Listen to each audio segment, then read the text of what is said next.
Good late morning, ladies and gentlemen. Lounging with Lisa, the video series that has me lounging while always fiddling with my bandana while coming at you with thoughts of the day. Okay, I just thought I'd catch you up on the latest shenanigans here in terms of my bee sting kit and yesterday and all that jazz. I made the video after my appointment. The doctor appointment actually went really well. I have to say, this nurse practitioner is pretty open to people bucking the system. Let's just put it that way. So that was good. That's the lady who saw me. She's, part of that team over there, the whole team of experts. So, hang on. I'm trying not to let my arms be visible in the video, ladies and gentlemen, so I wanted to adjust accordingly. I'm here on my front porch, and as you can see over my shoulder, how the yard is quite tall. The lawn is quite tall because we're going to get more rain, and that's the reason I'm out here. I feel fairly safe in terms of bees attacking me because after I had this appointment with them, which, by the way, all they really did was they weighed me, which I do myself at home. They took my blood pressure, which I do myself at home.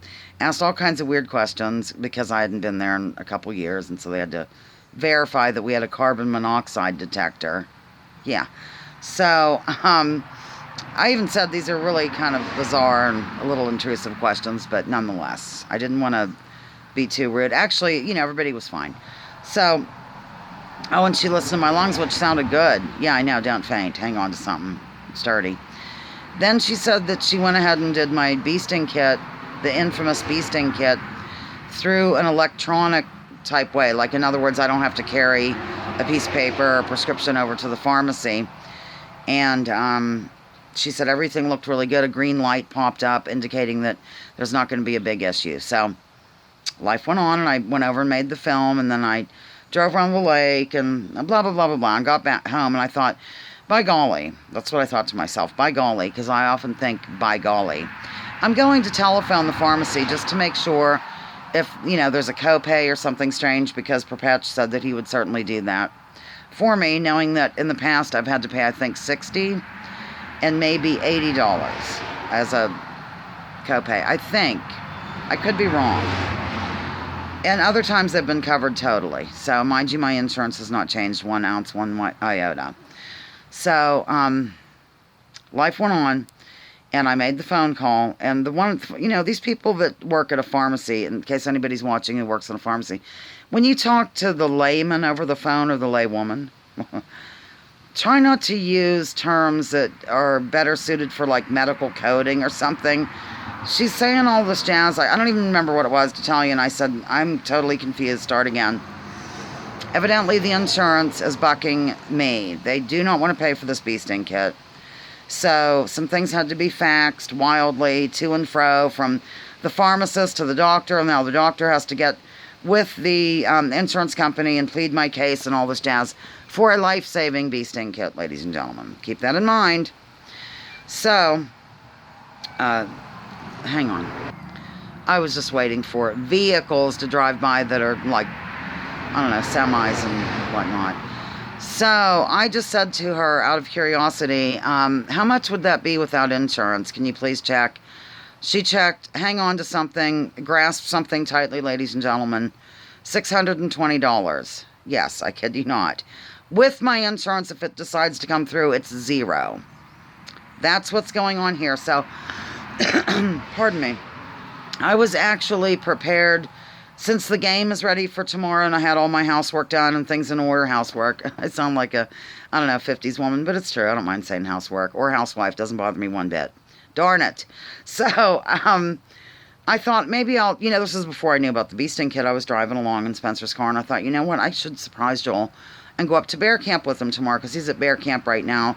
He just stays for the day and gets a few things done and blah, blah, blah, and then comes home. So, can't do that, ladies and gentlemen, because it'd be too dangerous.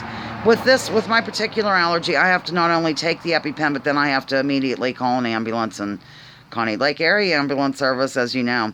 So that's that. Now let's move on to the brighter side of things. I'm going to pause for just a minute and throw something on, because I'm just not comfortable. I feel like I have to be like this with my arms, and I'm getting awfully close to you. Much better. Okay, moving along to some kind of, charming things, I guess. Several years ago, I'm just going to make a confession. About 5 years ago, I just couldn't stand living here. I hated it. I couldn't take it any longer. I couldn't stand the thought of living out my final years in Conneaut Lake, Pennsylvania, population 700 in the borough. Well, I've changed over the past few years, and now I'm going to just say it to you loud and proud. Loudly and proudly. However, I'm just going to say it. I actually enjoy living here. It's happened. There's been a metamorphosis or some sort. Maybe just a metamorphosis. Whatever the word is. There's been one. And I actually enjoy living here, and I'll feel quite comfortable keeling over dead as soon as a bee approaches me right now and kills me. No, I'm kidding. But yeah, I'm okay with it, ladies and gentlemen. You know who else is okay with it and has been for years? My mother. Mother totally lives for living here. She's content. She's happy. She loves the weather. She doesn't mind snow. I don't either. I don't mind weather. Do you know what I'm saying? How could you not? I don't mind seasons. We had joy, we had fun, we had seasons in the sun. Okay, on that note, so today, small town living, I was going to just get into it a little bit. That's Bernie. She wants out desperately, and I just don't know about that. So, okay, I needed a new gas tank for Edna. Edna's right over here. Ooh, she's in Joel's spot. Not a gas tank. I'm sure, yeah, I went and picked up a gas tank for Edna today and put it in a gas cap. So I went to the local place. Used to be Pages. I'm not sure what it is now, really. I'm just going to say Pages on 322 for your convenience, ladies and gentlemen, right before you veer to go to the east side. And a gentleman came right out and checked it out, made sure it fit. Bing, bang, boom. $10. See you, bye. That was nice. And then my next stop was Ralston's. You've been to Ralston's with me. I did a tour of it. Wow, months ago. And there's specialized service there too, like, I always forget his name. Is it Jeff? Oh gosh, please tell me it's Jeff. He's been there for, 50 years or something. Not that many, I don't think, but many years. I think it's Jeff. Anyhow, he carried my bird seed out for me and all this jazz, which brings me to this. I'm going to try to flip this around and show you the healing tree. So there was specialized service there, and then I went to the post office. I'm going to try to make it quick because I'm going 7 minutes now. I went to the post office. I ran into a woman who I've known for many years, not 1,000. I'm always saying 1,000 years. Her name's Emma Lou, and she moved into Conneaut Lake recently. She used to be a Geneva woman, and she lived in Linesville. And she had the nicest husband ever, super sweet guy, and she's a widow, and he died years ago. And boy, she was madly in love with him. But the point of my bringing them up at all is because when I worked at Mama Bear's, they would come in quite a bit. And he had this beautiful Cleveland brown, like, sweater that was sort of specialized, I think. I don't think you could just yank it off a shelf somewhere. Guess who spilled coffee all over him, ladies and gentlemen?